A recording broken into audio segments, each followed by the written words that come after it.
शिवाजी जे चलिले गंगाया स्नान कर गौरा देई सँगे लागि जास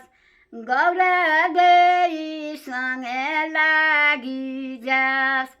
एक कोस गइले शिवाजी दुई कोस गइले परे लगले बरे बरे बुन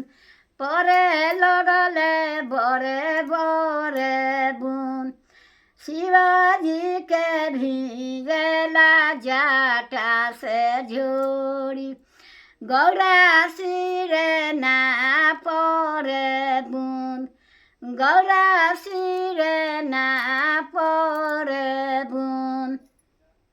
हमा तैसे पूछिले तुम गौरा कवन कवन परब कैलु ए गौरा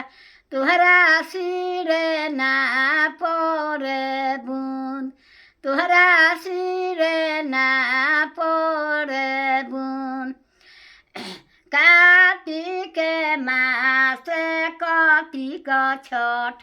कैनी अगहन कैनी एताबार साबासेर सोनामा भगिन दान